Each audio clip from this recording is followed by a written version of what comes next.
ঈদের লম্বা ছুটির পর সারা দেশের মতো খুলনায়ও অফিস আদালত ব্যাংক খুলেছে আজ। তবে কার্যক্রম অনেকটাই ঢিলেঢালা। খুলনা নগর ভবনে আছেন বিভাগীয় প্রতিনিধি মোহাম্মদ অসীম। বিস্তারিত জানতে যুক্ত হচ্ছে তার সঙ্গে।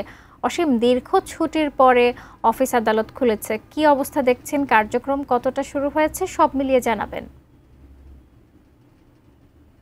দেখুন, দীর্ঘ ছুটির পরে কিন্তু কর্মস্থলে ফিরতে শুরু করেছে মানুষ। অর্থাৎ আমি এখন যেখানে আছি খুলনা নগর ভবনে, এখানে এসে দেখেছি যে ৯টার শুরু থেকেই কিন্তু এখানে যারা কর্মরত কর্মকর্তা কর্মচারীরা রয়েছেন তারা কিন্তু ছুটি শেষে এখানে আসছেন। তবে তারা ছুটি শেষে এসে সহকর্মীদের সাথে কিন্তু ঈদ শুভেচ্ছা বিনিময় করছেন। অর্থাৎ ঈদের যে আমেজ, সেই আমেজ কিন্তু খুলনা নগর ভবনে এখনো রয়ে গেছেন। এখানে আমরা দেখছি একে একে যারা কর্মকর্তা কর্মচারী রয়েছেন তারা কিন্তু এসে প্রবেশ করছেন এবং ঈদ শুভেচ্ছা বিনিময় করছেন।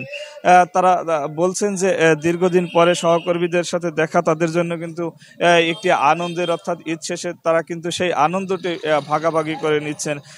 একই সাথে আমরা দেখেছি নগর ভবন জুড়ে যারা সেবা প্রত্যাশীরা রয়েছেন, দীর্ঘদিন ধরে যেহেতু বন্ধ ছিল সেহেতু যারা সেবা প্রত্যাশীরা রয়েছেন অনেকেই কিন্তু এরই মধ্যে সেবার জন্য অপেক্ষা করছেন। অর্থাৎ এখানে যারা কর্মকর্তা কর্মচারীরা রয়েছেন তারা বলেছেন যে যেহেতু ৯টায় অফিস শুরু হওয়ার কথা, সে অনুযায়ী কিন্তু অফিস শুরু হচ্ছে। অর্থাৎ বলা চলে যে খুলনার নগর ভবনে যারা কর্মকর্তা এবং কর্মচারীরা রয়েছে, কালার এক্সপার্ট, জর্জ স্যাপ এবং মাইল্ড অন হ্যান্ডস টেকনোলজি সমৃদ্ধ অরিক্স ক্রিস্টাল ওয়াশ আপনার লন্ড্রি এক্সপার্ট, তারা কিন্তু প্রায় সবাই ইতিমধ্যেই এসে গেছেন। এসে যাওয়ার পরে ঈদের শুভেচ্ছা বিনিময় করছেন। তাদের যে কার্যক্রম সেটি কিন্তু তারা শুরু করবেন বলে আমাদেরকে জানিয়েছেন। আসলে একটি বিষয় সেটি হচ্ছে যে সাধারণ মানুষ কিন্তু অনেকেই হয়তো একেবারে জানা নাই যে আজ নগর ভবনে